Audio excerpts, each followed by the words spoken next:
quorum here, if we can get started. Okay, let me hit the record button here, get that going.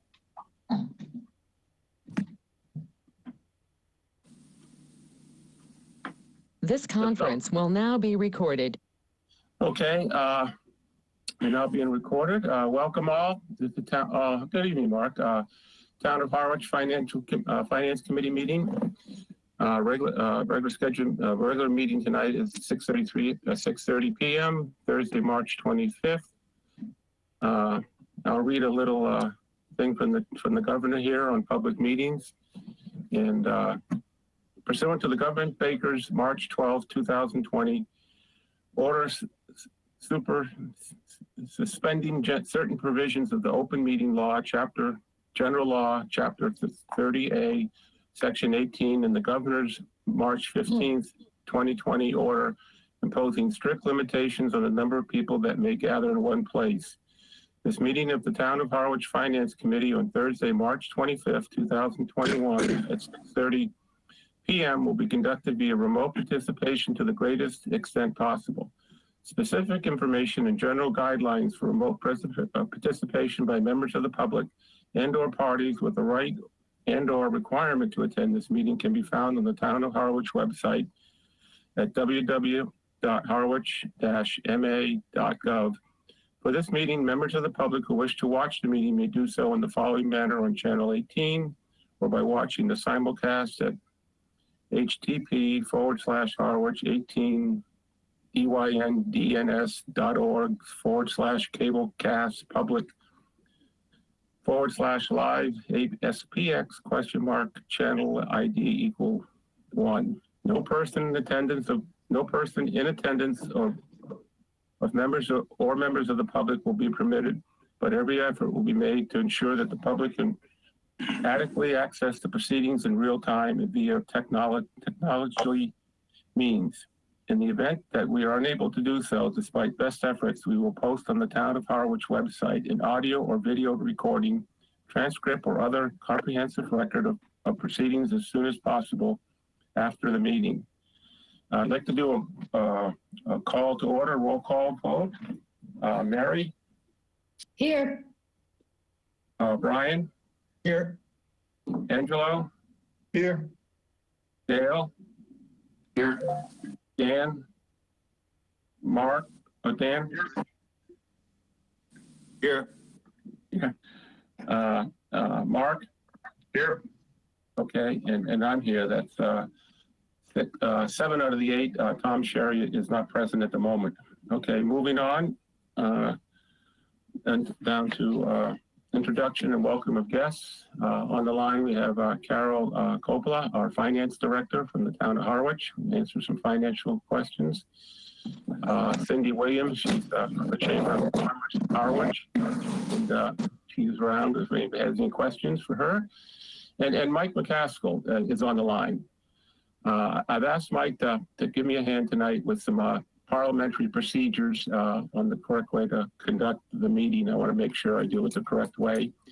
And he's also going to give, at times, maybe some historical perspective on some of the articles that we were voting on. He's a longtime resident of Harwich, obviously a selectman with lots of knowledge.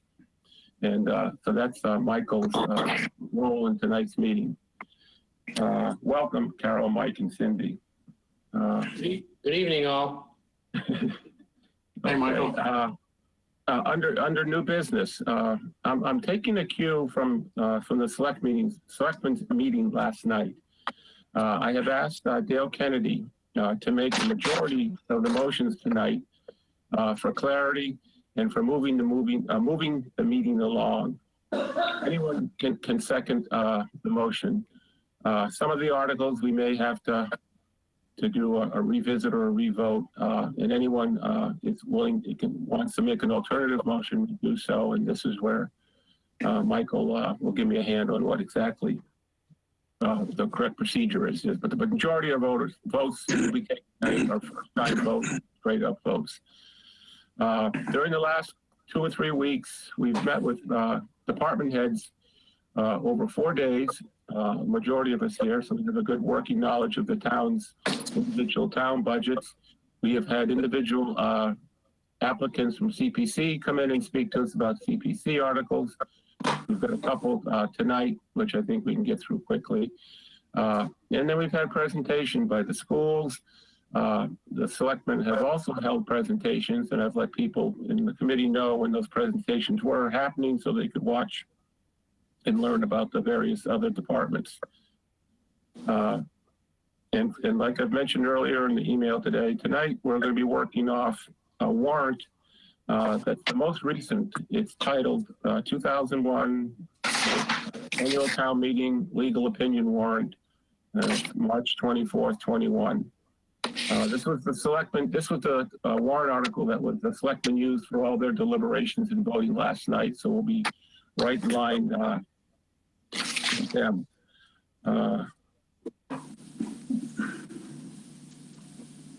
And as we move along through the articles, please ask questions. I will try to give as much background as I can on these articles. And again, this is where Mike might be able to help us fill in some of the knowledge that we don't have. I'm going to ask people if they keep their mic on, if we can keep obviously movement down and sound down to the bare minimum, or you can shut your mic off and when we do roll call votes, obviously turn them back on, whichever is convenient. But to try to keep the noise minimal is to keep the movement around of us. Okay, so we're moving down through the articles. We're going to start with, we've already voted on article number 1, which was town officers and committees. We voted in favor of that of 8-0. I think that was March 16th we did that. Article 2, we voted 8-0, reports of town officers and committees. One we need to vote on tonight is Article 3. So Dale, if you want to make the motion and... Yeah. Let's see. I would like to make a motion that we accept and adopt Article 3 related to the election of the officials, town officials' salaries. And the estimated cost? I see, John, in the document I've got, I see 4 of them are populated and 1 is not. The town clerk is not. I'm showing selectmen, $2,400 each, moderator, $1,000, water and wastewater commissioners, $1,000 each, library trustees, $1,000 each, and the town clerk position is not populated. 103, 503. Yeah. You've got the wrong agenda, Dale. Okay. Okay. That was a previous one. Why don't you, Okay, all right. I'm sorry, there's another document here. I sent out an email about... Thank you. Okay, I'd like to, let me start over again then. I'd like to make a motion that we accept and adopt Article 3, the elected official salaries in the following amounts. The selectmen, $2,400 each, the moderator, $1,000, water and wastewater commissioners, $1,000 each, library trustees, $1,000 each, and the town clerk, $103,503. Second. Mary seconded, okay. Any discussion on this? I guess this is pretty much a customary article, and any discussion? Okay, hearing no discussion, we'll take a vote. Mary? Aye. Brian? Aye. Angelo? Aye. Dale? Aye. Dan? Aye. And I'm an aye. Mark? Aye. Whoops, I have out of sequence here of people here on my check sheet here. It passes 7-0. Moving on to Article number 4. Okay, I would like to make a motion that we accept and adopt Article number 4 related to the town operating budget in the amount of $39,027,463. Second? I'll second. Motion's been made for town operating budget. It's been seconded. Any discussion? We have Carol on the line here. If we have any questions as to the dollar amount or how the breakout is. Okay, hearing no discussions. Mary, how do you vote? Aye. Mark? Aye. Angelo? Aye, I guess. Okay, Dan? Aye. I'm an aye. It passes 7-0. I'll vote. Me, but I'm an aye as well. Oh, I'm sorry, Brian. I have to do my boxes here. I'm sorry, I apologize. 7-0. Okay, let me just make a check marks here. Okay, moving on to article number 5, Monomoy Regional School District. I would like to make a motion that we accept and adopt Article number 5, the Monomoy Regional School District budget.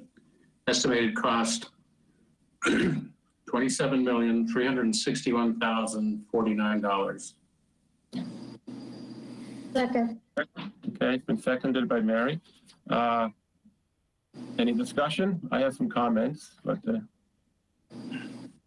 I Dr. have Carpenter. a comment, just Sure. that, I certainly want to approve it, but I certainly look forward to the plans the selectmen made to get together with Chatham and with the Monomoy School District Board, or whatever their title is, and hammer out something more equitable. So I guess I'm a yes, because we got to do something to move forward, but I'm really counting on that meeting to change some things. I agree, Mike. I mean, Mary. Mike, would you like to comment on that at all? Yeah, I think it's, again, good evening, everyone. It's an interesting phenomenon, I guess. We embarked on regionalization, and the authors of the regionalization didn't see the forthcoming demographics and the fact that Chatham can't support their own elementary school. So effectively, we're paying for their elementary school. And this year, in the tune of over $400,000, closer to $500,000, and growing every single year. So I personally don't see the town of Chatham willingly saying that we're going to kick in the $500,000. So I think it's a matter of next year, warrant articles, or in the fall warrant articles, and each town either approving or not approving this, and then getting the state involved and letting the state decide what's a more equitable position. Whether it's the whole amount or not the whole amount, who knows? But my own personal opinion is that the state's going to have to get involved and mediate this. And I just want to tell your board or committee tonight that I am not speaking for the whole Board of Selectmen at all. I did agree to be on here tonight in case anyone had any questions about what we voted last night or why, and I'd be perfectly willing to answer any questions. And if it's related to the whole board, I'm going to let you know that I can't answer it.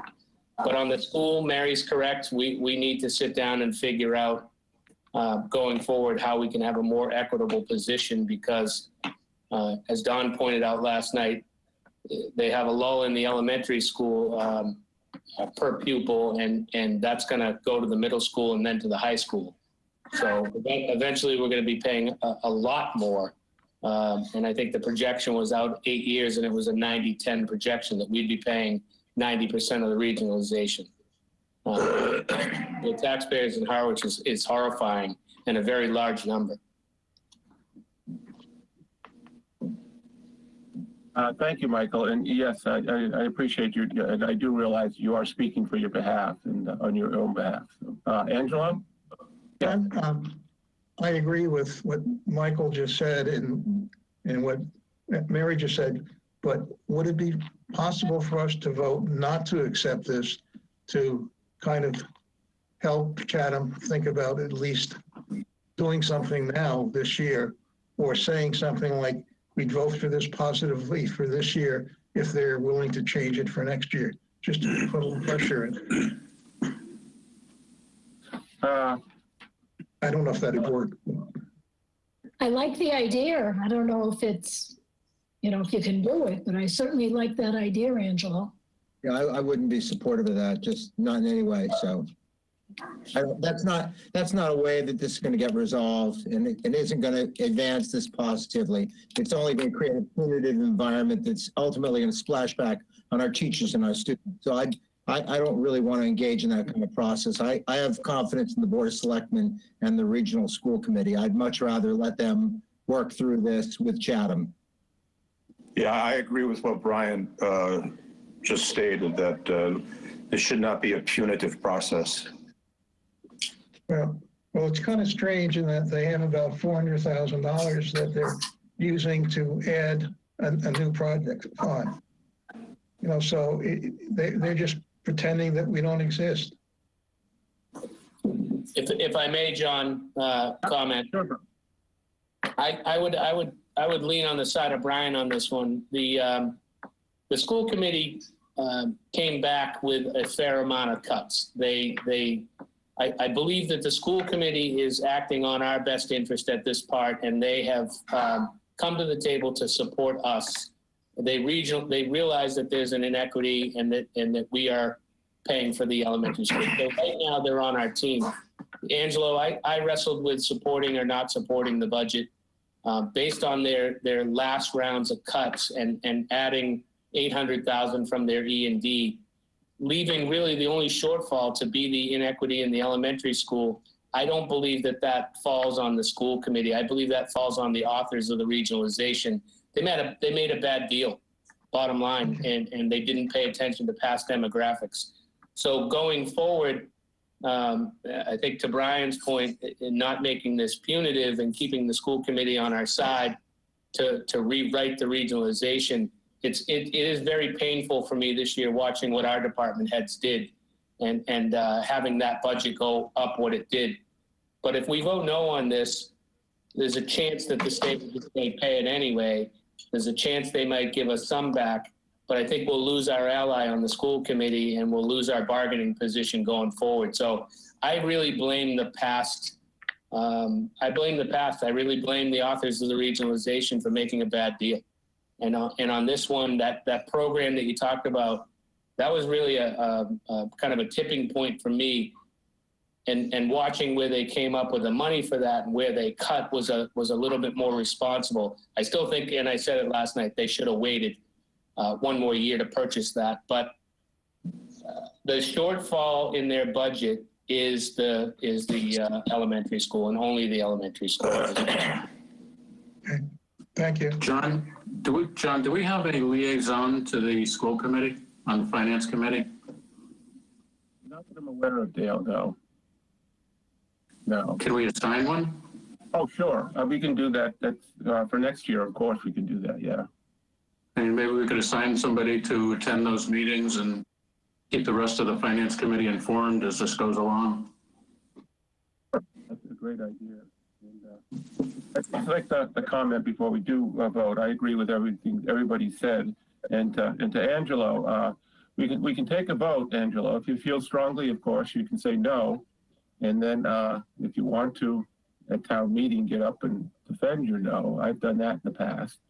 But I think I agree with what Brian said. To do a total no vote would be sending the wrong message to the town of Harwich, to the town of Harwich, the school committee, and everybody else. So I accept that. yeah. Any other discussion? Okay. Mary, how do you Aye. vote? Aye. Aye. Mark? Aye. Aye. Dale? Aye. Dan? Aye. Brian? Aye. Angelo? Aye. And John is an aye. Passes 7-0. Thank you, folks. those two budgets make up the bulk of the whole operating budget. So anyway, moving along, number 6, we've already voted on number 6. That's the Cape Regional Tech School. Just for folks out there listening, we voted on a budget on that. We voted 8-0 in positive. And the total amount on that budget was $1,536,309. Okay, moving on to budget article number 7, Dale. I'd like to make a motion that we accept and adopt article number 7, the water department budget, in the amount of $4,223,405. Second. Seconded. Anyone have any discussion on the water operating budget? As folks may or may not know, or the people in the audience may or may not know, is the water department is what they call an enterprise fund. They are technically a self-funding, self-efficient department. They make up their budget through water rates that they charge the consumer out there. But it's still a big budget. The town does pick up other expenses like health and dental and life insurance and things like that. But technically, they're a self-funding organization. Any other discussions on the water department? Okay, all those in favor? Mary? Aye. Mark? Aye. Dale? Aye. Dan?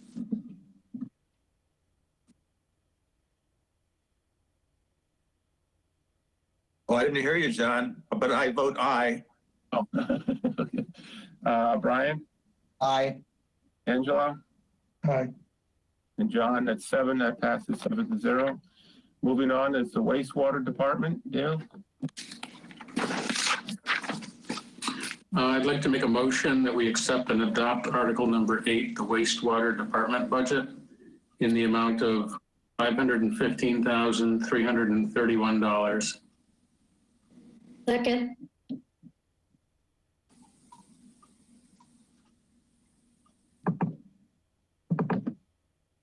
Wastewater is also an enterprise fund. This one's a little bit as they really don't have any customers yet to start charging. So the town is basically subsidizing this budget to get it off the ground. It's like a startup for a new organization. At some point, they will be self-funding, and I'm not quite sure when that's going to happen, but it will happen, maybe, hopefully. Any other discussion on wastewater? Okay, not hearing any. Mary, how do you vote? Aye. Mark? Aye. Dale? Aye. Dan? Aye.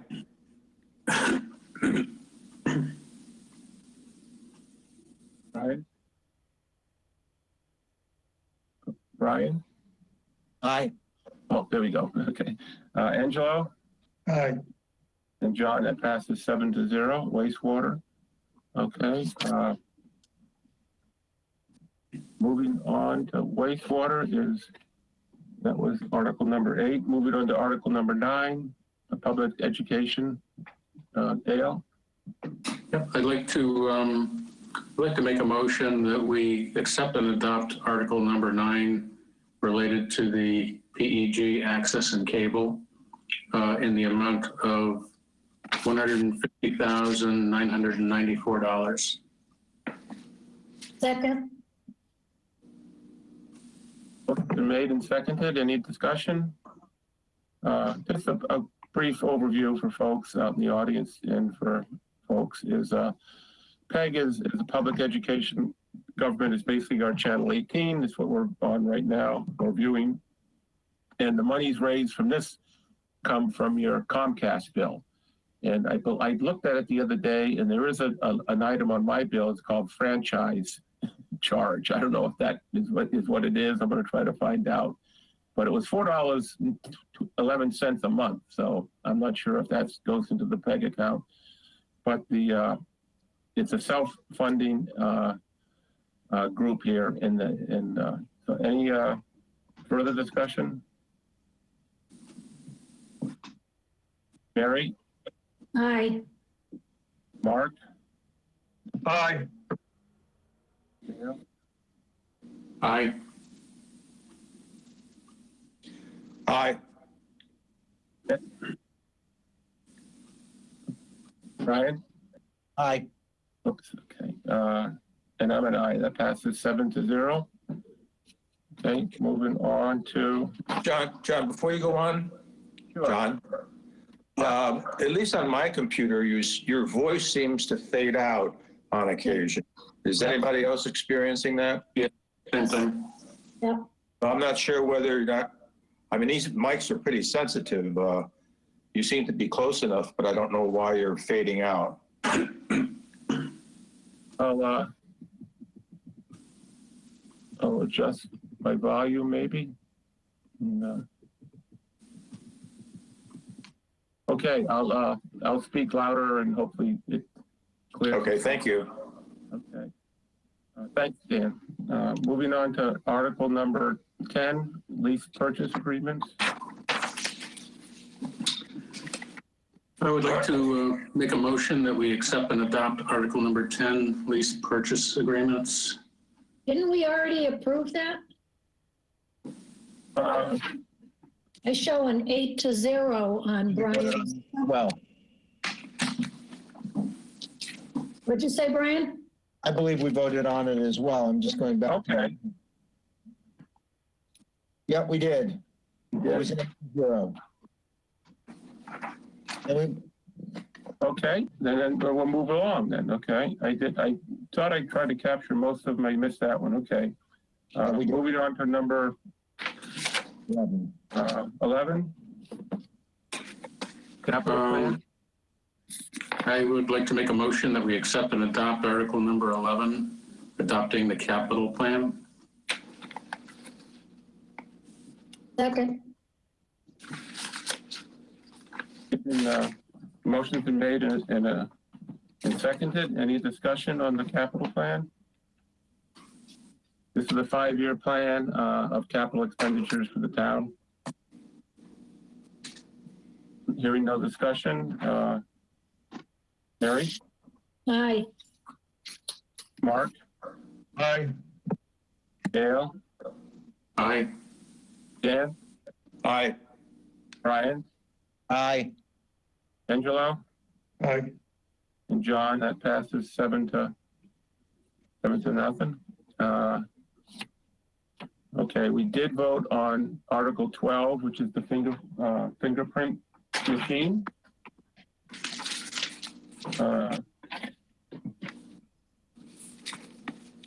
Let's make a note here. Okay.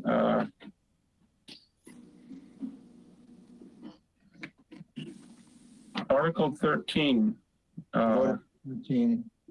We voted on this one ourselves. We voted on this one, and the vote was 2-4, Right. which means it didn't pass. Right. This is one of those questions that do we want to vote to reconsider? If anyone wants to reconsider, if they want to make a motion, we can do that. Otherwise, we can move on. Just for information, I went up and did take a look at what this proposed sidewalk is going to be. And there is an existing sidewalk there already. Yep. I didn't think there was a sidewalk, but there's an existing sidewalk there. And it's in pretty good shape compared to some of the sidewalks I've seen around Harwich. So I think we made a good decision on this one. And if it's $50,000 just to study a sidewalk that's already in existence, seems a little bit of a waste, but and it's a good it may not be ADA compliant, but there's sections of town that don't have any sidewalks at all. So Right. there's no discussion on this one. We'll move on to looks like 14 we voted on. Saquatucket Harbor.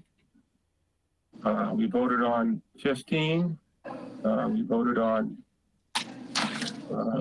16. 17. Voted on.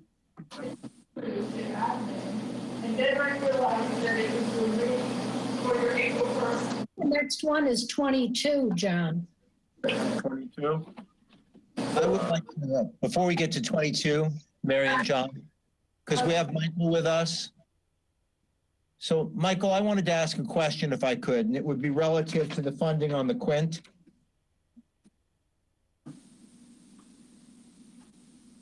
Michael, are you still with us? Yeah, I'm here. Sorry, I was trying to get back to the screen.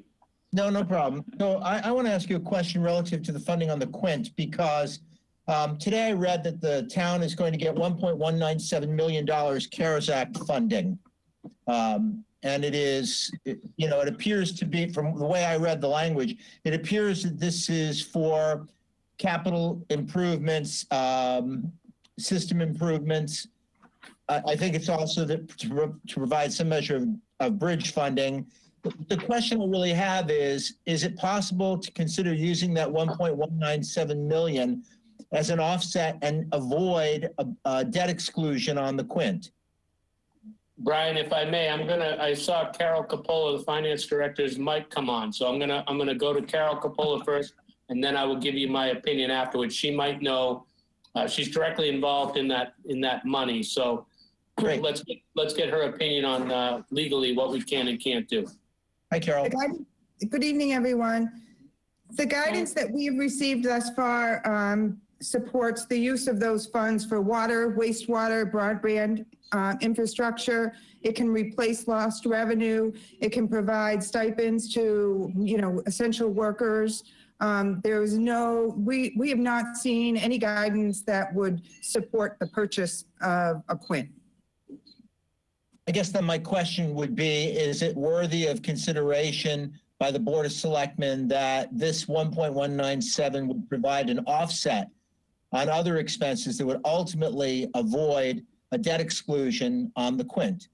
If the funds will come to the town, then monies that would have to been raised by taxation or other methods might be reapplied, and therefore we'd have resources available to avoid a debt exclusion on the Quint. I guess that we would have to apportion those funds. And again, we haven't received guidance from the Department of Revenue yet. So would have to apportion those funds to pay off debt, and that's all excluded debt. So that certainly wouldn't free up anything in the budget to support, the purchase of a piece of equipment.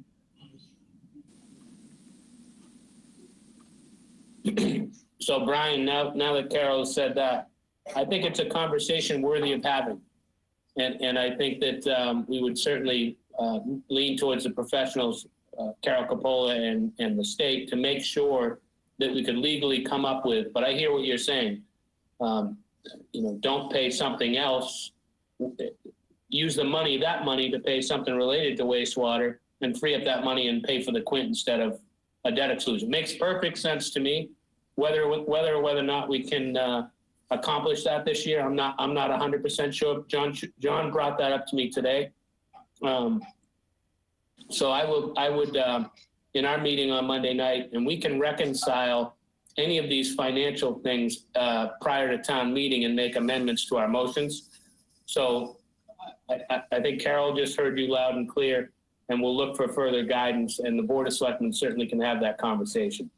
The avoidance of a debt exclusion would be really favorably received, as you might imagine. I don't need to tell you you're a selectman, but I mean, just walking the walk, I know that avoiding a debt exclusion on an item like that would be well received.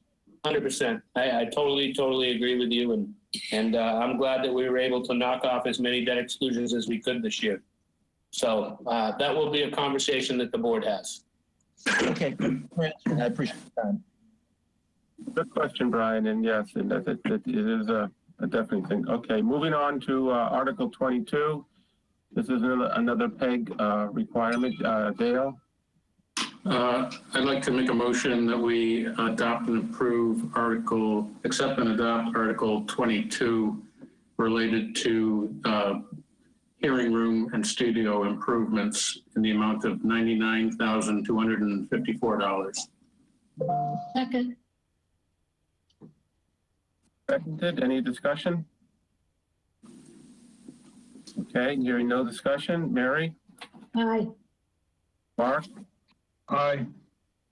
Dale, Aye. Dan, Aye. Brian, Aye. Angelo, Aye. and I'm an aye. That's 7-0 on that one. Next one is Article 23.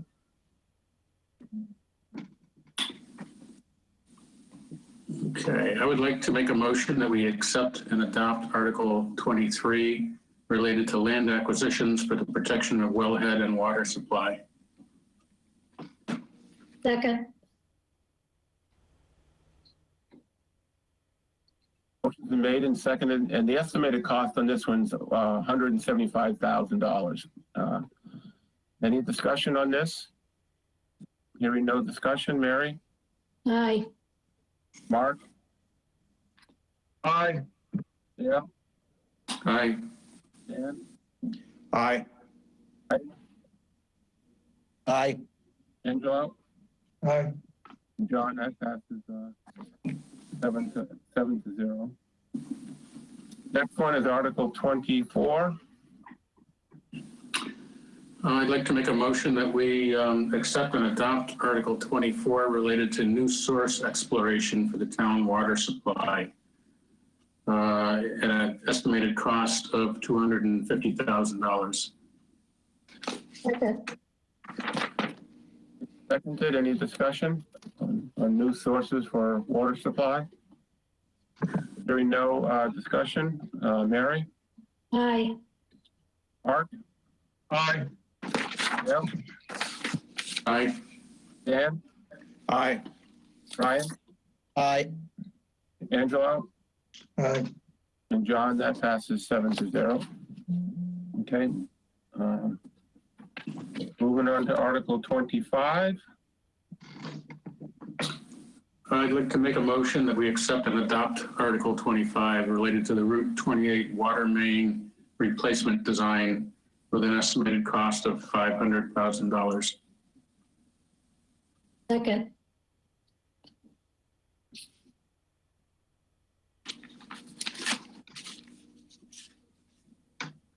Discussion? Okay, hearing no discussion. Mary? Aye. Mark? Aye. Dale?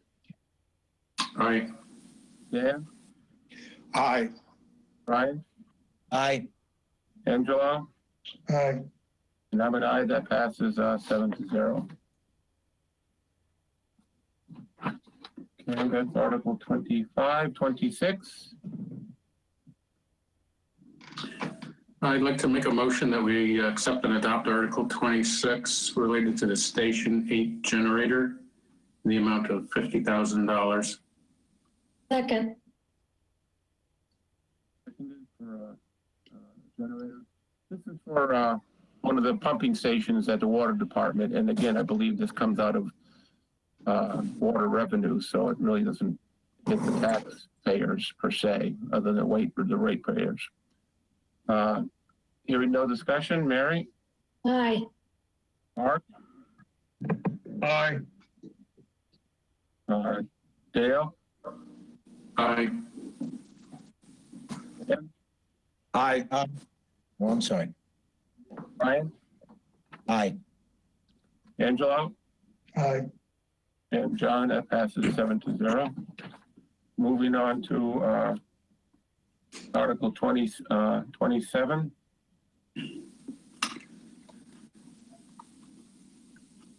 I'd like to make a motion that we accept and adopt Article 27 to appropriate sums of money from the fiscal year 2022 estimated annual revenues of the Community Preservation Fund Act.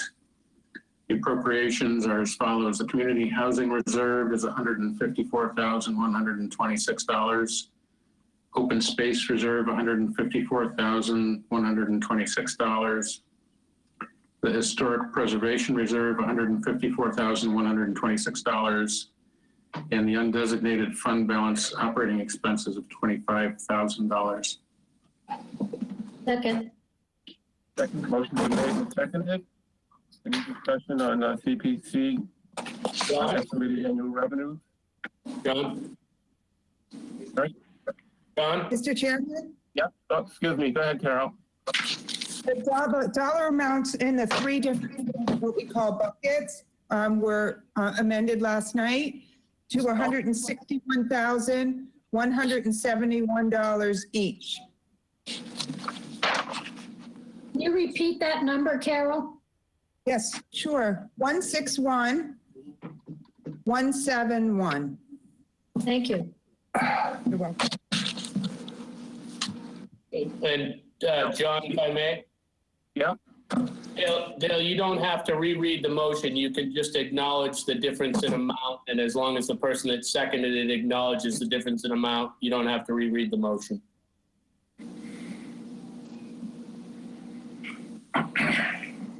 I'm sorry, Mother, could you say that again? You don't have to reread the motion. Just acknowledge that the amount changed to 161, 171. And as long as the person that seconded acknowledges the same, you don't have to go through rereading the motion. Oh, okay, thank you. Okay, so related to Article 27, we'd just like to point out that the dollar amounts have changed from $154,126 to $161,171. Second acknowledges the same, that the amounts have been changed to 161,171. Thank you, Mike, for the clarification. Any discussion? Mary? Aye. Mark? Aye. Dale? Aye. Dan? Aye. Brian? Aye. Angelo? Aye. All right, it passes 7-0. Okay. Next one is Land Bank, Article 28, Dale. I'd like to make a motion that we accept and adopt Article 28 related to the Fund Land Bank Debt Service, a total amount of $223,050. Second. Mr. Chairman, Carol? Yes. there's a typographical error in the estimated cost. It does not agree with what is in line 3. The item in line 3 is correct. It's $233,050.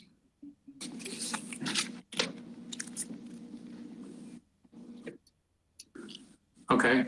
So I'd like to make a motion then that we accept and adopt Article 28 related to the Fund Land Bank Debt Service in the amount of $233,050. Second. Seconded. This does come out of CPC funds, which is that 3% surcharge on your property taxes. Mary, any discussion? Anybody have any discussion or questions? Mary? Aye. Mark? Aye. Dale? Aye. Dan? Aye. Brian? Aye. Angelo? Aye. And I was aye. That's 7-0 on that one. Okay. The next one might need a little guidance on this one. Should we read is the total sufficient, Michael? I mean, we voted a majority of these articles already when they were individual articles, but the one that we didn't vote on was the Veterans Home. Should we just read the total amount for this article? Yes, you only have to read the total amount from the article. If you want to give further education to anyone that may be watching, you could list them individually. Last night we did not. We only read the total amount of the article. Well, we did have a meeting and we did vote on 4 of them independently, so that's out there. Dale, if you just want to make a recommendation on the total amount, would be fine. Okay. All right, I'd like to make a motion then that we accept and adopt Article 29 related to the community preservation activities under $50,000 in a total estimated amount of $127,066. Second. Discussion? Like I said earlier, we voted on 4 of these 5. The one we didn't vote on at the time was the Veterans Home in Dennis. And apparently it's been, all these articles have been looked at and approved by legal. So we're fully within our responsibility to vote on this. So Mary, how do you vote? Aye. Mark? Aye. Dale? Aye. Aye. Brian? Aye. Angelo? Aye. John, that's 7-0 on this one. Moving on to Article 30. Did we not vote on this already? Not this one, we did not vote on this one. No, this was we- tabled, but pending the legal opinion. Yeah, and legal has since come back and says we can vote on it. Okay. So can I ask Michael if he could give us a little bit of background on what the legal counsel's opinion was? Stand by, Brian. I just have too many tabs open. I did not read the legal opinion on this. So if I can, Brian, I will get back to you tomorrow with the legal opinion unless Carol happens to have the legal opinion on this. We just got the thumbs up from legal, so I did not read the legal opinion. I know Selectman Powell was the only vote last night that abstained, and it's because it's his church. Go ahead, Carol. Hi, I have not seen the legal opinion. So Brian, if you feel more comfortable, I could get you a legal opinion tomorrow. Actually, and I can make a phone call right now and see if I can get it. And so if you want to come back to this one, John, I'll see if I can find the legal for Brian. Brian, would you like that? I'd like that because I have serious concerns about this particular article otherwise. Okay, sure. Okay. Yeah, I had some concerns too. One, that we didn't own the land. It was owned by another person, but legal supposedly had vetted these, so I was going with that. Okay, we'll come back to that. Number 30. Moving on to 31, Dale. Yep, I'd like to make a motion that we accept and adopt Article 31 related to the Brooks Academy Structural Improvements Project with an estimated cost of $1,150,000. Second. Made and seconded. As we had a couple weeks back, we had Dave Spitz from the Brooks Academy Museum come in here and talk to us at great lengths of what they'd like to do there and the amount of money they're requiring to do the first phase of this. As I mentioned to David there, and I'm sure Mr. McCaskill will give his opinion also, is articles like this that come in multiple phases. It's not a bad thing, but the one thing I like to see in multiple phases, and Joe Powers, the town administrator, is working on it for next year, as he calls it, capital plans for multi-phase articles like this. So that the townspeople, when they vote on this at town meeting, have a good indication that what the total cost for this project is over a number of years.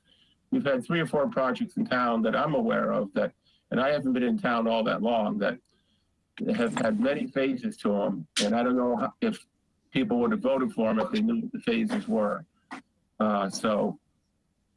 David Spitz did come back with an estimate of what he thought his phases would be. I think it's a little low. I'm not going to speculate on how high it is because, I don't have the firsthand knowledge of engineering reports. I did read the engineering reports, and so that's where we stand on this. So I'd like to speak. It is in bad shape at the church. I did go see it. They do need a foundation. They came up with 3 alternatives. The alternative that they've chosen is the most expensive one, and the money is there to fund it. So that's what we're going to do. And I plan to say something at a town meeting on this about the multi-phase approach to projects and how we should do a better job at delivering true costs to the townspeople on this. But I'd like to speak to this, John, as well before we vote. Sure. So first of all, my opinion on this has not changed. I feel for a variety of reasons, this is a questionable use of resources at best. First of all, coming from the not-for-profit world, I like to see a measure of self-sufficiency. I see no self-sufficiency. I see only public dependency, which causes me great concern. Additionally, I don't even know the community use relevance for the space. I live on Parallel Street. I've lived here for 14 years, almost 15 years. I have never seen anything that would be tied to use relevance for that building. In fact, in my opinion, it's almost surplus real estate. I cannot understand how we could ever argue justifiably to spend $1.1 million on this building, not knowing what the end cost will be, and knowing that the users have no ability themselves to fund any of the costs for repairing or restoring this physical property. I think it's a very poor use of the public dollar. Okay. Thank you, Brian. Anyone else have any comment? Or Michael, would you want to? Well, John, I have a comment. I think that that flies in the face of historic preservation. What would Europe look like if they didn't preserve their buildings? I mean, this is not the Brandenburg Gate. This is not the Eiffel Tower. It's not the Arc de Triomphe. The reality, this is a building. I live on that street, Dan. I have never seen physical utilization of that building ever in 14 years, ever. John, if I can jump in. Sure. Go ahead, Cindy. Just a little education for everyone. I'm not sure how many people are aware. About 3 years ago, back in 2018, the town, the chamber, the Harwich Cultural Council, and the State Cultural Council entered into an agreement to designate not just one, but two of our villages, one being Harwich Center, for a cultural district. At the heart of this area is Brooks Academy. They have various exhibits in there. It may not look like it's always lively, as Brian has mentioned, but there is the history. It's last year or the year before celebrated 160 years. What was brought up last night was the Exchange Building. And why did we do what we did back then? Why aren't we don't want that to happen with this building as well. This is recognized on the National Registry. So it does have some history and some vital meaning to the town. It is at the center of what we are continuing to work through. Even during this pandemic, I am working with the state on getting that designation for us for Harwich Center. They usually don't do two. I was adamant that night that we wanted both Harwich Center and Harwich Port. Harwich Center has, as Brian, you know, you live there, so much history. To not put the money into this town building, which Mr. Powers did recognize that in the conversations last night, this is a town building. Yes, they don't maybe have the funding or the wherewithal to be raising money, but maybe there are other things that we can do. This building is relevant to the history of Harwich. I had other notes, but I'm not going to bore you all, other than the fact that this does have some relevance. We should take care of it. We did take care of a few years back, and I think we just completed it last year. The Brooks Library, which again, Harwich Center has so... Those are diametrically opposed. You and I both know that, Cindy. The Brooks Library is extraordinarily well used. Absolutely. Absolutely. In comparison to the Brooks Library, this is a sarcophagus, okay? It is a sarcophagus. I live on that street. I walk by it every day, summer, winter, spring, and fall. It is a sarcophagus. To sink that money into it and to compare it to the Brooks Library is audacious. Okay. No, what I was saying was just we were doing projects in town. The other use of funds in this town, the need for funding is extreme.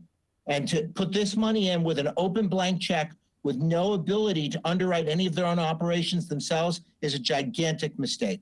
It's a black hole. I know that David had mentioned working on some grants as well to try to help with those kind of things. I know they are working, trying to do that. Okay, again, not to be disrespectful, I spent the last 30 years of my life raising money for not-for-profits, writing grants. If they can raise the grant money for this, I'll eat the building. I will eat the building, board by board. Okay, it's impossible. Believe me. If you can't raise grants for hungry children right now, you could never raise money for that.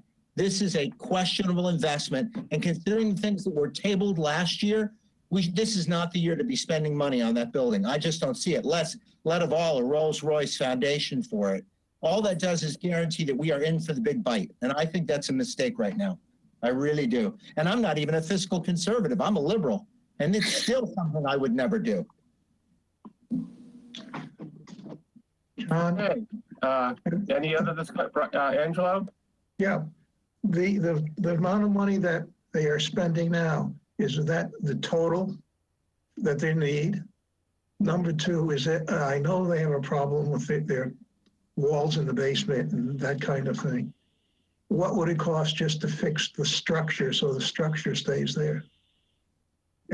It's difficult when you get the number, as you said before, and you don't know what it covers, and there's no plan. So I think it's also important to have a plan. And if this is much more than that, they talked about storage and whatnot. You can find storage in other town buildings that don't need more work on them at this point. So I agree with Brian that we should really look at this. This is, as far as my understanding, this request is just to make it structurally sound, Angelo, of the building.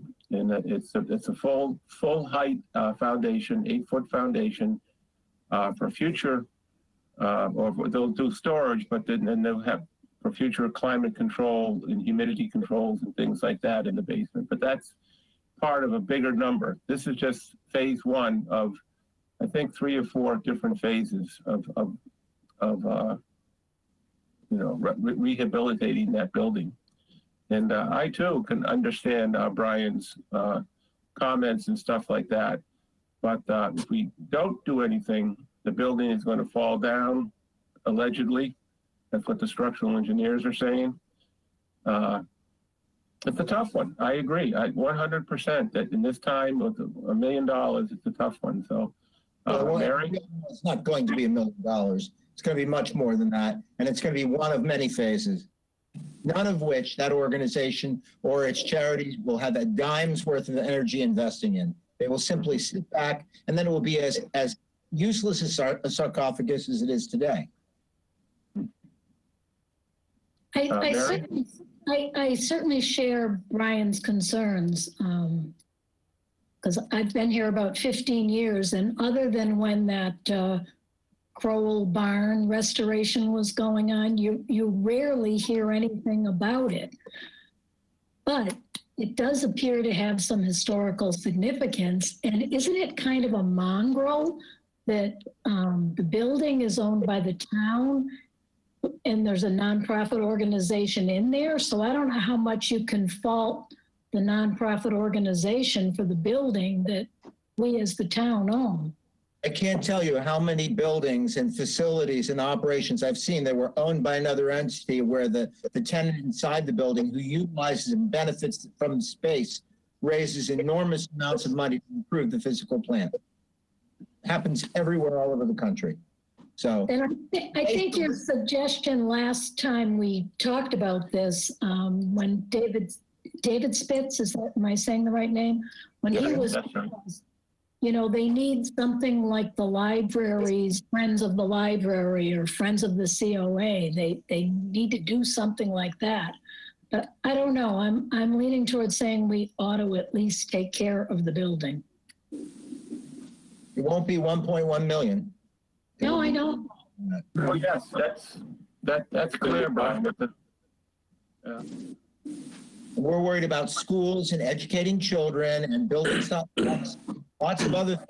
This to me is a surplus property experience. This does not make sense. Not when we have other things we need to spend money on. Brian, these funds come out of these CPC funds. I know that. It has nothing to do with schools. No, I know that as well. So you can't make that correlation. It did come out of tax levy. It is $1.1 million. It's not a small amount of money. And it's designated for 4 specific purposes. Okay. One of which is historic preservation. I understand. Mary? One other question, Cindy, you might know the answer to this. Do I recall seeing in the paper fairly recently that they just hired a new executive director? Did they do have, she's been there, I want to say just under a year. And she, you know, especially during this pandemic, she's come up with some great programs and stuff for them. I mean, I certainly understand what Brian's saying. And I certainly didn't mean any disrespect popping in. I just wanted to educate some of you guys about what was going on with the whole cultural stuff too. It's a hard one because, you know, they do need. Is that new that there's an executive director, an actual paid employee to do things? No? The Harwich Historical Society has an executive director. So I guess, like you said, the town owns the building, but there's a tenant, so to speak, I guess. The Historic Society, that's her job. She's the executive director of that. No, I know that. What I'm asking is that a new position, or has that been an organization that was kind of? No, they've had a couple of executive directors. Okay. Thank you.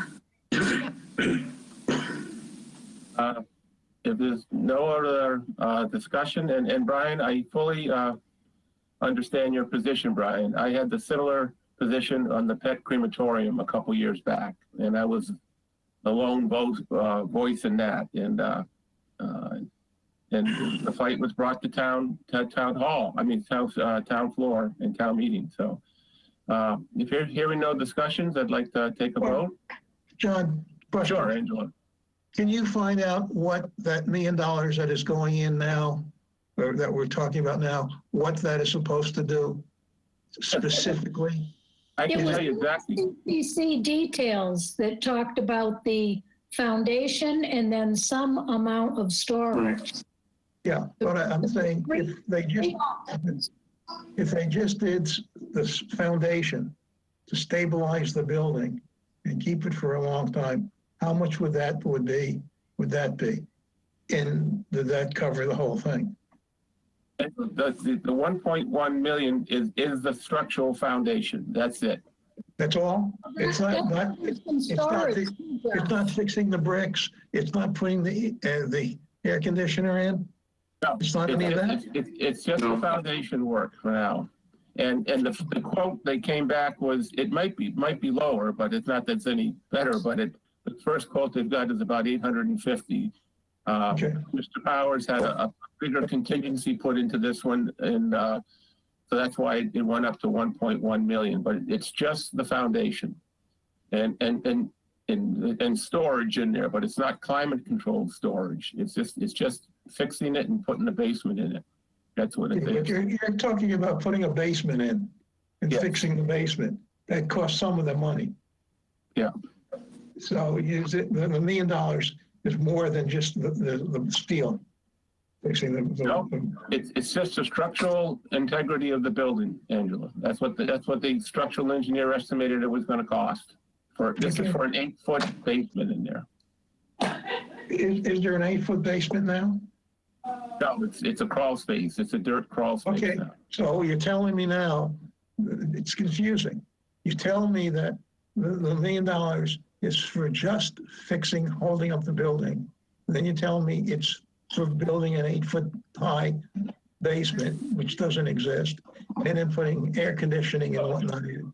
So my question continues. If it's just fixing the walls and the steel and keeping the building standing, that's a much different animal than doing everything else. No, they had 3 proposals coming in it. Just putting it in the fixing the crawl space, putting a 4-foot basement in there, and then putting an 8-foot basement in there. they decided to go forward and put an 8-foot basement in there. And at some point in the future, they will climate control that space. But right now, it's just the structural integrity of the building with an 8-foot basement. Well, if they don't need the 8-foot basement, go to 4 feet. Well, the decision was made by the historical commission, the Brooks Academy to go with the 8-foot one. It was vetted by CPC. I believe their vote was 7-1 on that. I'm not 100% sure. There was one dissenting vote, but they were totally in favor of it except for one person. And we can vote on this, and people can vote how they feel, and then we'll let the town meeting.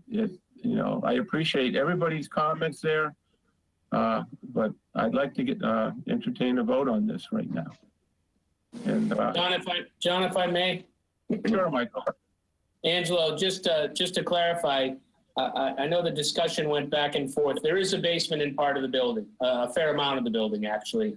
And I'm 5'11", and I can stand up in there with plenty of headroom. So I'm going to guess that it's an 8-foot basement in part of the building. Part of the building is a crawl space. Part of it's deteriorated. Most of the basement has structural issues. So the debate was a certain price for a 4-foot foundation under the whole building, or to go with an 8-foot foundation.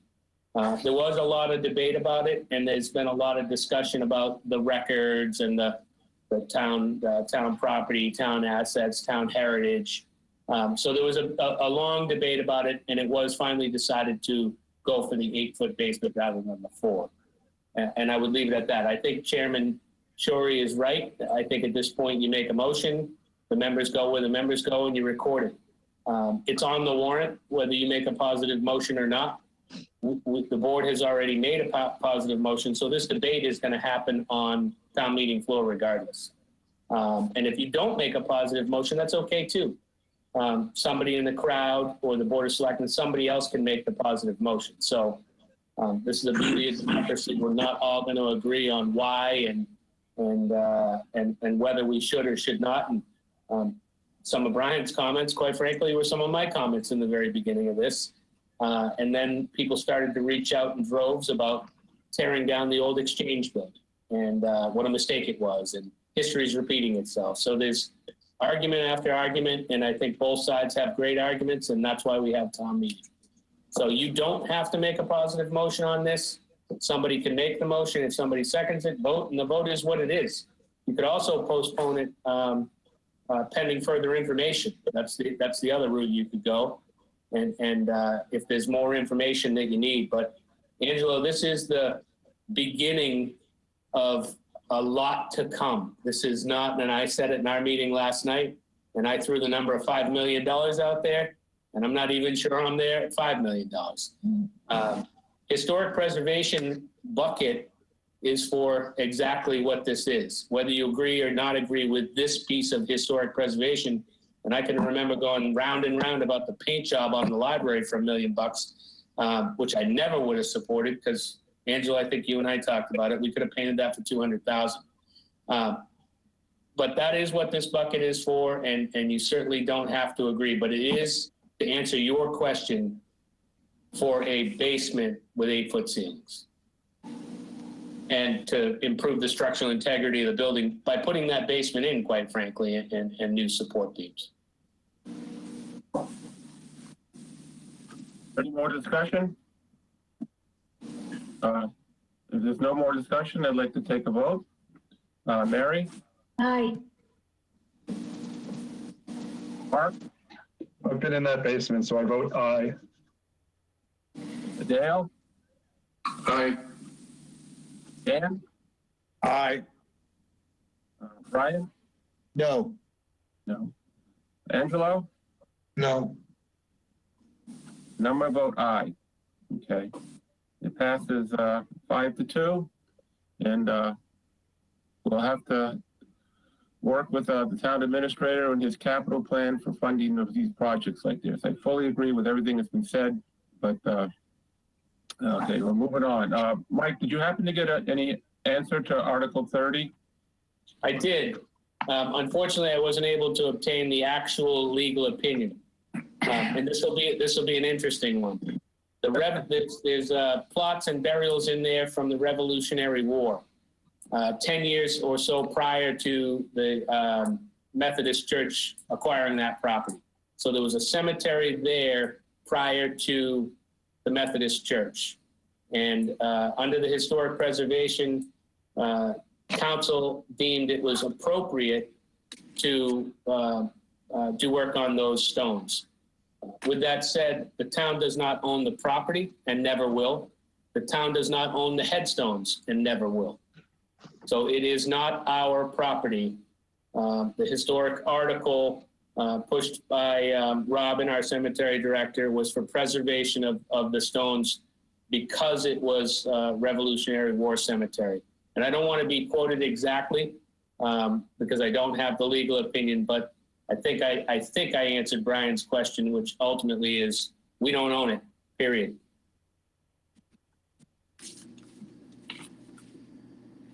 I knew we didn't own it, but I was wondering if we can still expend funds from CPC on something that the town doesn't own. See, John, CPC vetted this and their answer was yes. Oh, sorry. Hi, it's Elizabeth Harder. I'm on the CPC. And obviously not planning on appearing on camera tonight. We were given the legal opinion, and what we were worried about legally was liability. If we have workers fixing up the gravestones, would the town be liable? Would the church be liable? The legal opinion we were given was that they still have not quite determined who actually owns the cemetery. But regardless of it, our historic preservation work gives the town cemetery department the right to clean the gravestones. Does that help at all? That muddies it even more. Now we don't know who owns it. Well, folks, what we could do here is we could do what Michael had said previous on an article was no recommendation pending further information.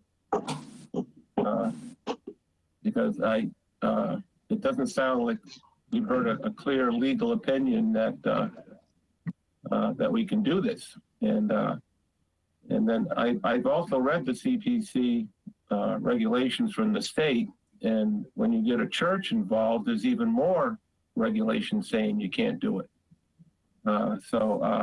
There's a motion on this. I mean, you might as well, I'd like to see a vote because I'm going to vote against it. So I totally, if we don't own it and there's no clear definition and we don't have a clean legal opinion on this, then I'm going to vote no. So yeah, we can do that. In fact, I would like to take a vote on this, and then we can always change our vote if we get we've got a month or so before town meeting. If it becomes clear that it's a legal thing we can do, or we can always take a revote of this to do that.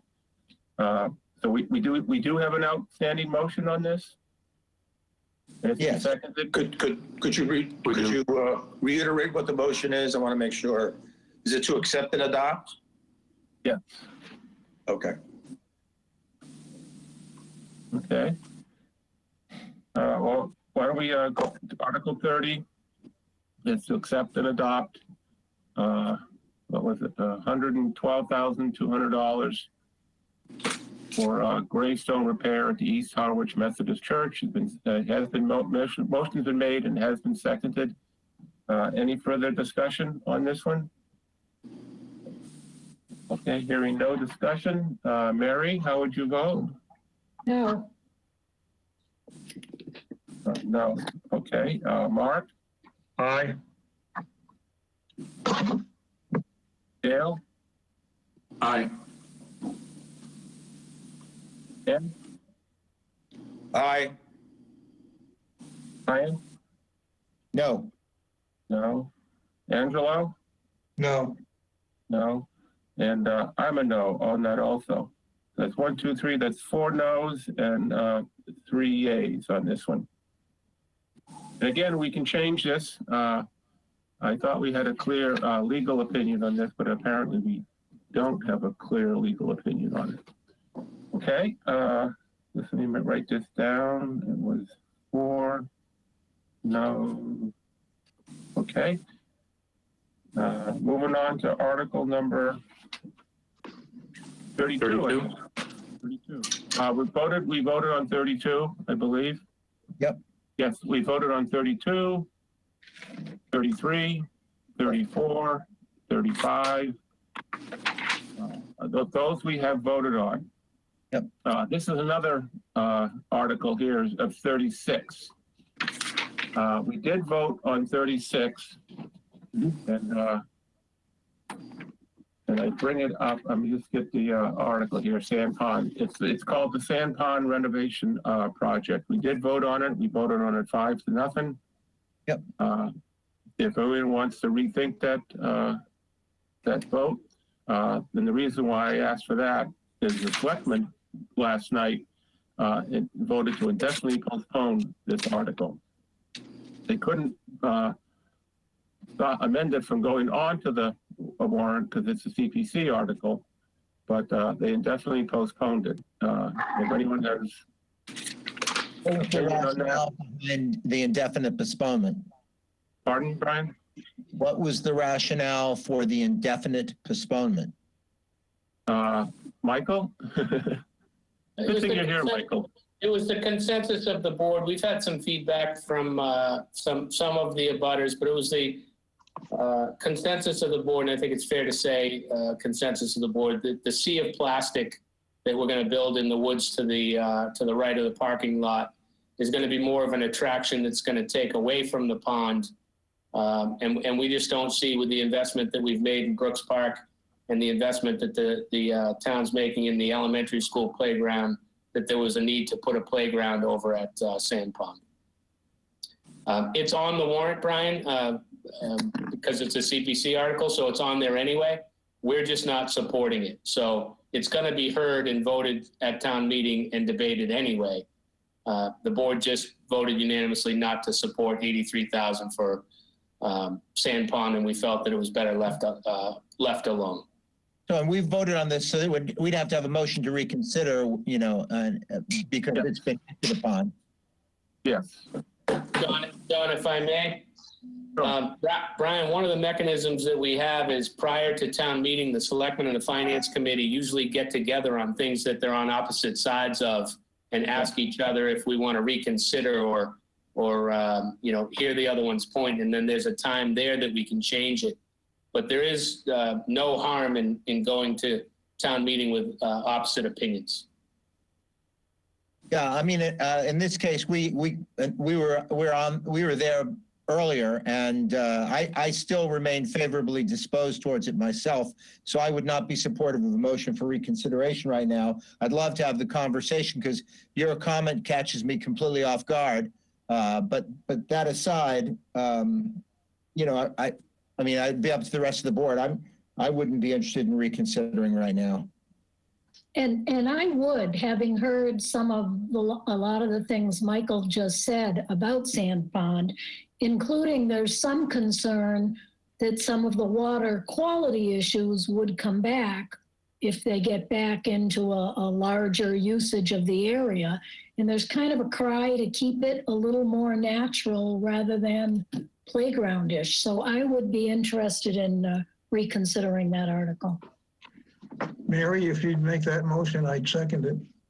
Okay, I move that we reconsider our vote on Article 36, Sand Pond revitalization. Second. Motion's been made to reconsider the motion that we previously held on Sand Pond. It's been seconded. And this is just making the motion to reconsider. It's not changing the vote. Is that correct, Michael? Yes, this would open the door for conversation and a motion not to support. So this just basically puts it back on the table if this gets voted positive.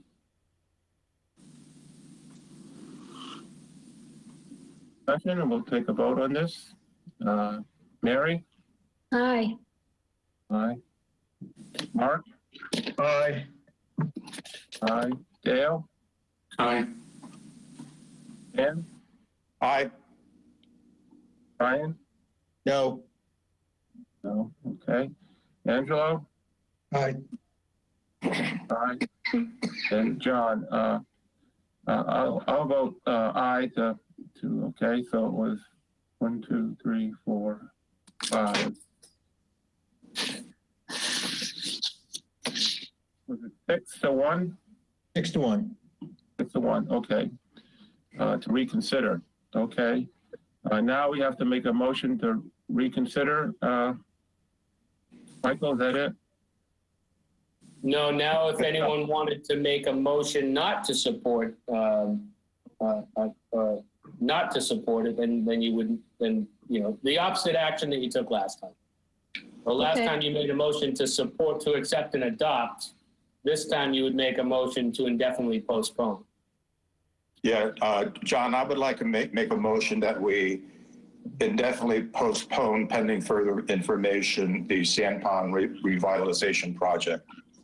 I second. Motion's been made to indefinitely postpone the Sand Pond renovation project, and it's been seconded. Any discussion?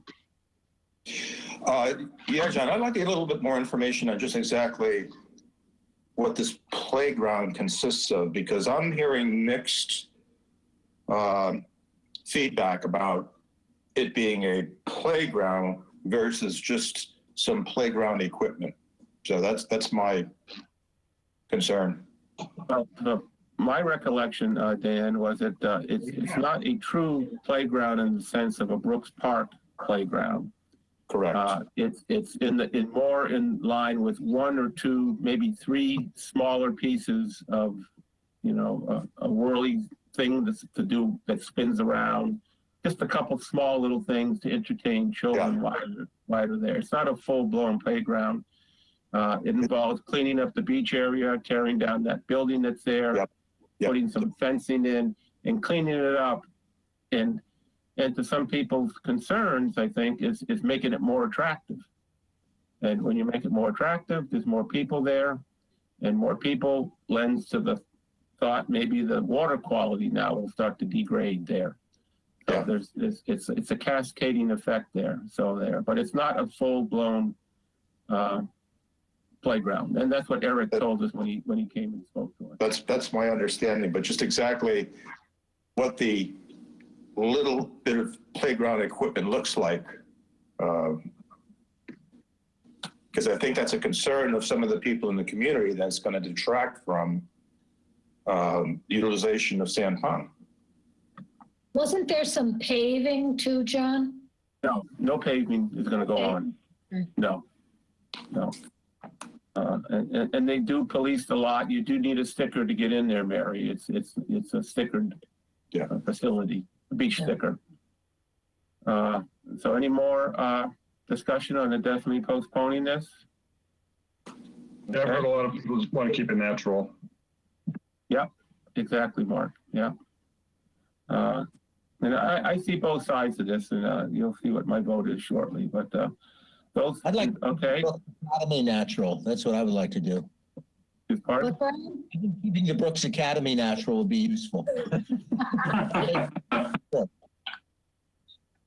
Okay. No more discussion. There's a motion on the table to indefinitely postpone this article. Mary, how do you vote? Aye. Aye. Mark? Aye. Aye. Dale? Aye. Aye. Dan? Aye. Brian? No, No. Okay. Angelo? Aye. Aye. And I'm a no also. It passes 5-2 for indefinite postponement. That's why I brought it up, because there has been a lot of talk around town. I've spoken to people, and I thought it was important to bring this back for further review. And then, like Michael says, we can get together and discuss it again and and see where it goes. And ultimately, it's the townspeople that will decide. Okay, that moves us on to Article 37, if I'm correct.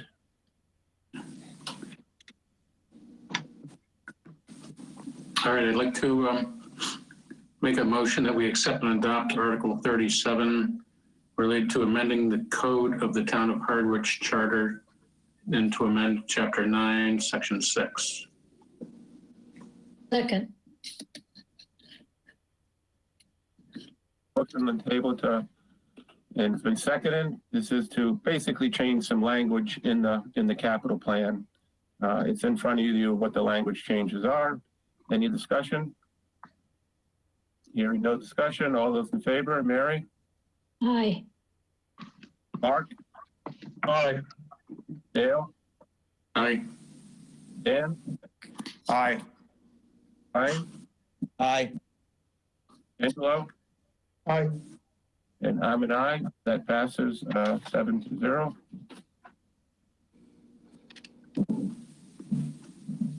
I just make note here.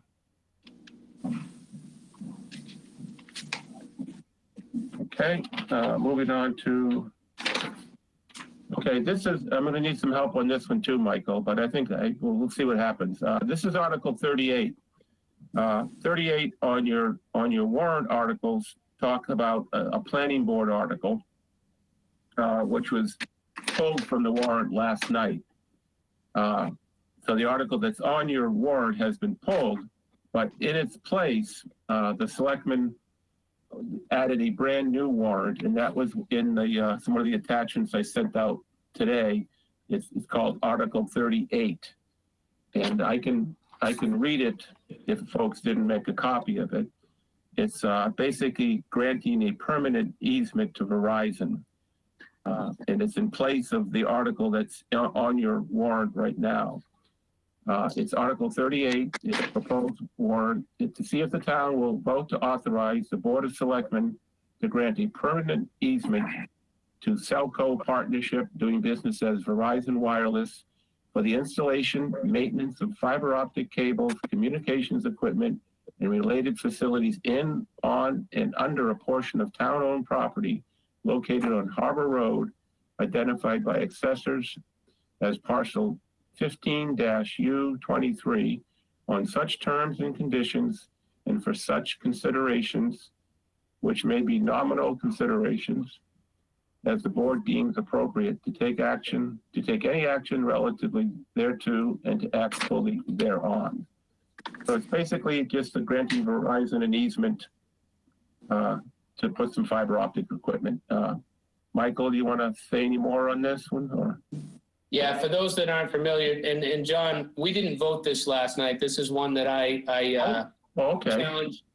challenged the wording of the article because it leaves it open-ended for Cellco/Verizon to do whatever they want, whenever they want on our property. The plan that they presented to us a couple of weeks ago, and it had come back more than once, was for fiber optic cable to be run from, I want to say it's Harbor Road, but it's the road going down to the Witchmere Dock. In Harwich Port, adjacent to the Red Church. But there's a pole on that road. They want to go underground from that pole to a pole on our property up and put some cell enhancers on there to increase their service, which is fine. And they presented it to us with a plan showing what the equipment was. The warrant article, as it was presented to us last night, was incomplete, and it left it open-ended if they wanted to continue to do a different plan on that. We were opening the town up for letting them to do whatever they wanted. So my recommendation on this, we haven't voted this yet for lack of the proper language. So you could indefinitely postpone this pending further information, or vote it, and then we could reconcile at town meeting if we don't get the proper language. But the board will hear this again on Monday night, and hopefully with the right language that includes the plans, so people at town meeting know what they're approving, and it doesn't open us up for a cell tower or much more equipment later on.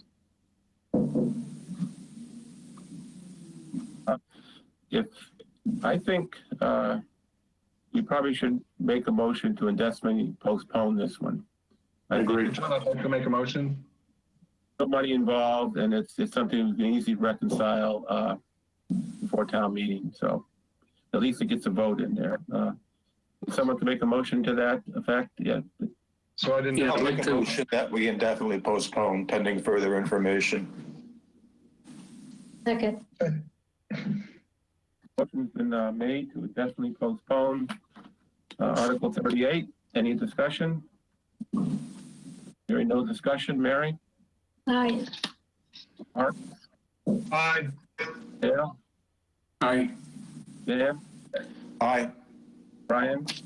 Aye. Angelo? Aye, aye, excuse me. And I'm an aye. That's 7-0. Okay. Michael, number 39. On 39, did you guys, you voted this one, right? 39, Michael? We absolutely did vote this one last night. This was one of the few planning, or maybe one of the only planning articles that we voted. West Harwich, as you know, was designated a DCPC, and it was to protect a certain number of homes. This article allows or gives clarification or guidance, I should say, on design criteria for those homes that were protected in the DCPC. So the board did vote this last night. Sure. Article 39, okay. Dale, if you want to make a recommendation on 39? Sure, I'd like to make a motion that we accept and adopt Article 39 related to the new section of the zoning bylaws, section 325-160, design guidelines. Second. Second on that. Any discussion? Hearing no discussion. Mary? Aye. Aye. Mark? Aye. Dale? Aye. Dan? Aye. Brian? Aye. Angelo? Aye, And I'm an aye. 39 passes 7-0. Okay, number 40. The selectmen voted not to put this one on the warrant. Is that correct, Michael? Yes, that is correct. Okay, that's 39. They also voted not to put article. That was 40, John. 40, excuse me. I get mixed up. Yeah, excuse me. 40. They also voted not to put 41 on the warrant. They also voted not to put 42 on the warrant. And a big one is 43. 43, they're all big, but this one is, in my opinion, exceptionally big. 43 is the approval of the DHY Clean Waters Community Partnership Agreement. This is a really big one for the town. Who knows, hundreds of millions of dollars involved in this one, and they've decided to postpone it, not put it on the warrant, because I believe Dennis and Yarmouth is not putting it on their warrants either. Is that correct, Michael? Well, we're definitely the front runners in that, and the reason is we're not ready yet. I think we proved out in East Harwich what projected numbers mean, not so much. So we basically feel like you're rushing, and we've decided to pull it from the warrant until we get the CAD modeling and have more concrete numbers to present to town meeting, and really to take a break. I think Brian's point earlier, debt exclusions is on everyone's mind, and we need to reset a little bit. So that one's been not on the warrant. 45, you're gonna have to help me out. 44, John. Excuse me, 44, excuse me, you're right. Sorry, Mark. 44, you're gonna have to help me on this one too, Mike. I think I didn't quite understand what you folks did on this one. This is the Bell's Neck. Sale of Bell's Neck Road. Yes, Yep. the Bell Neck. We voted this and we voted to support the sale of it. Okay, Gail, if you want to make a motion? Sure. Yep. I'd like to make a motion that we accept and adopt Article 44 to authorize the sale of 5 Bells Neck Road. Second. Okay, any discussion? This is the West Harwich School there. This is a real eyesore. And this is the one that needed the roof, the $50,000 roof. So, Right. any other further discussion? I just had a question because someone asked me the question. Yep. Someone asked me if we were going to require that whoever purchased this keep it historically preserved or whatever. And I notice in the full article, it says that the purpose, which may include reserving or obtaining a historic preservation restriction on said property. But that's kind of loose. It says the town might do that or they might not do that. Mike, do you know what the story is with that? It will be, the description will be written a lot better than it is right now, Mary, and the intent of the sale of the property based on the DCPC and where this property falls is to preserve the historic nature of the building. Okay. So they do want to put criteria into the warrant that requires people that, anyone that purchases property, preserve it as a historic building. Okay, thank you. Any further discussion? Mary? Aye. Mark? Aye. Dale? Aye. Dan? Aye. Brian? Aye. Angelo? Aye. And I'm an aye. It passes 7-0. Okay. Next one is right. Next one, the article was not going to be listed for the on the warrant. Okay. 46. Hey, John. Yes. We did not pull Article 45. There was one dissenting vote on that. It was Selectman Howell, and his comments related to his problem that he's having with the revolving funds and how loose they are. But this is a one line change to the conservation revolving fund, and we did vote this article. Okay, I'm so good. Thank you, Michael. Let's Dale, if you would like to make a motion on Article 45. Yep. I'd like to make a motion that we accept and adopt Article 45 to amend the code of the Harwich General Bylaws, Chapter 8, Departmental Revolving Funds. Second. I understand, and maybe Michael, you can understand me. This gives the Conservation Commission the authority to sign fines or filing fees, I guess, and then use those filing fees to hire consultants to help them manage their restoration projects. That's ultimately what the fund would be used for, yes. And to Michael's point about revolving funds, which is the next article.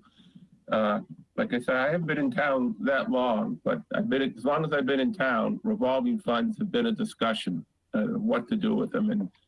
And Michael made a point of it that we're going to look at it again next year. And I think under the new town administrator, he's got a lot of ambitious plans, and this is one of them also. So, but that's a bigger issue there also. So, any discussion on Article 44?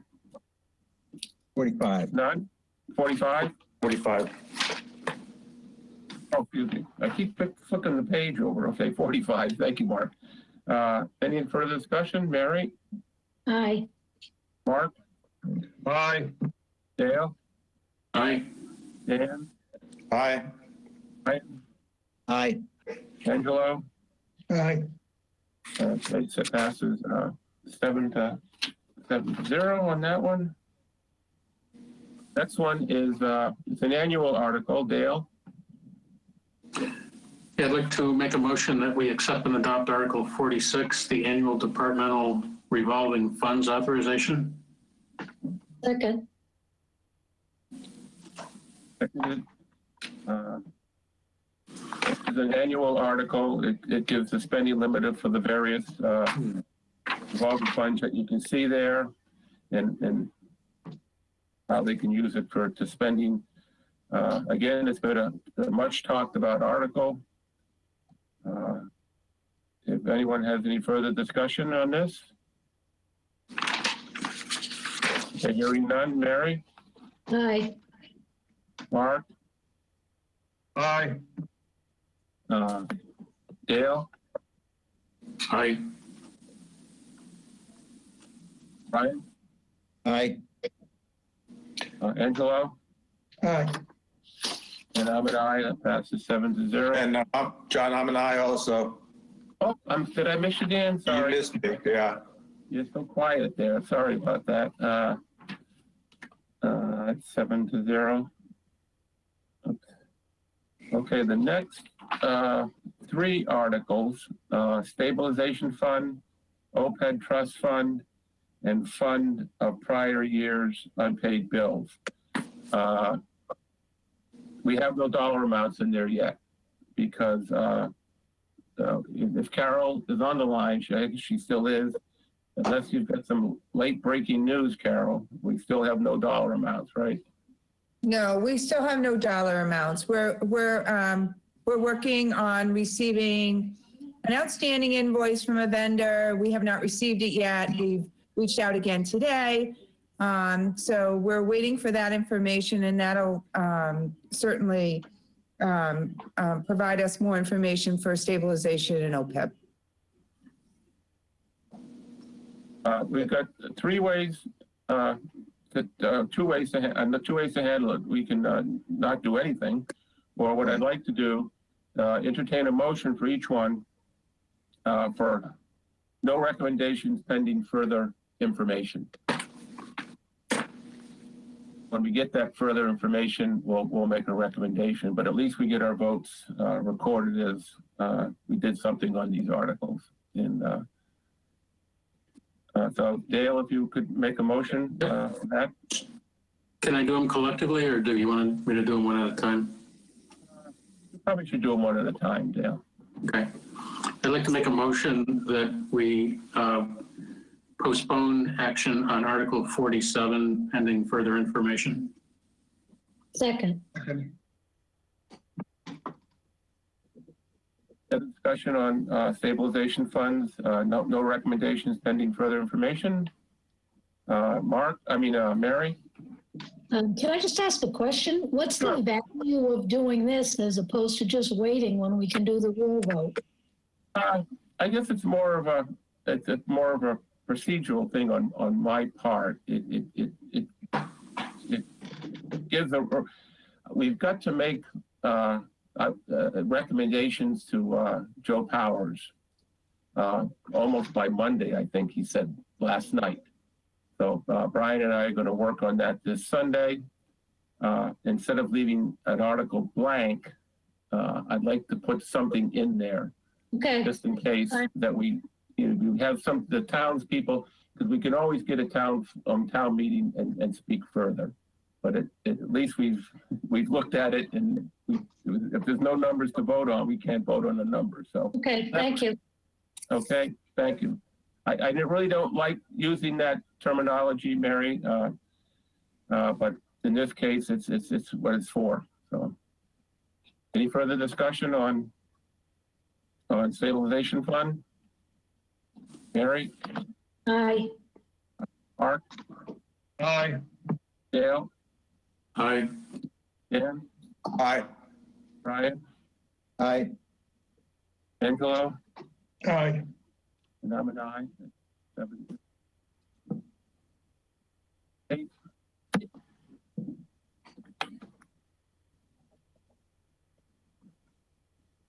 Dale? I'd like to make a motion that we postpone action on Article 48, the OPEB Trust Fund, pending further information. Second. Motion's been made, seconded. Any discussion? Mary? Aye. Aye. Dale? Aye. Brian? Aye. Aye. Nicola? Aye. Excuse And me, aye. John? And I'm an aye. That's 7-0 again. Next one is Article 49, the fund prior years unpaid bills. I'd like to make a motion that we take no action on Article 49, prior fund to fund prior years unpaid bills, pending further information. Second. Motion's been seconded. Any discussion? Mary? Aye. Aye.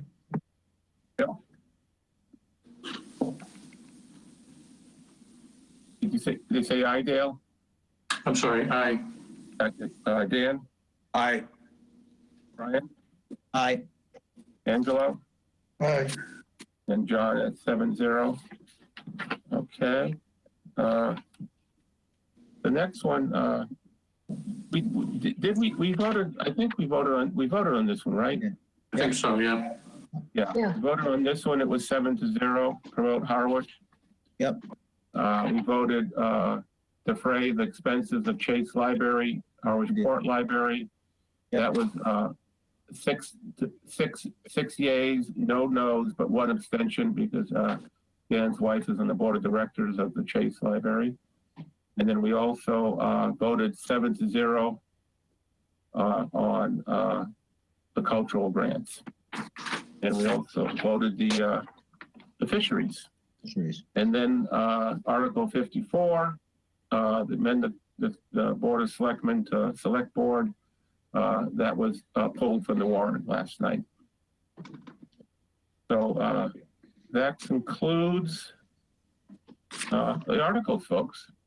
And Great. Yay.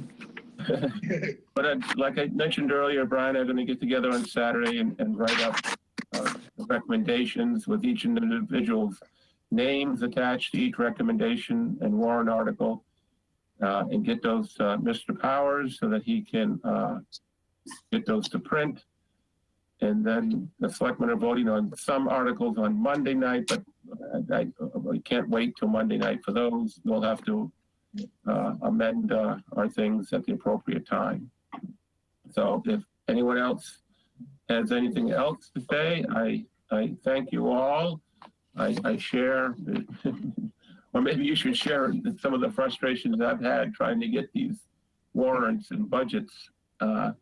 Been very trying, and I think it was expressed by some members of the selectmen too, that this year seems a little more difficult than most. Maybe it's because of the COVID-2 restrictions that's made it difficult.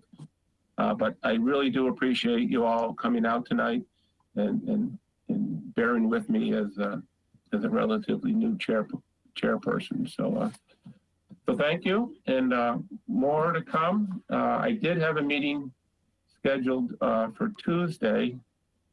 I really don't see anything. I'll keep it on scheduled for now, but I really don't see anything changing. But that we'll have it. I'll formally cancel it on probably Monday or something like that. But we'll see how things go and progress, and I'll schedule meetings accordingly. But at least we voted all the budgets and warrants, maybe not favorably or unfavorably, but we did vote them. And thank you all. Thanks, John. Thank you, John. Good job. We need a motion Thanks, to Michael. Oh, And Michael, I really want to thank you, Michael, tonight. You've helped me tremendously, and I'm sure you've educated a lot of folks on this call on parliamentary procedures, historical knowledge of the town.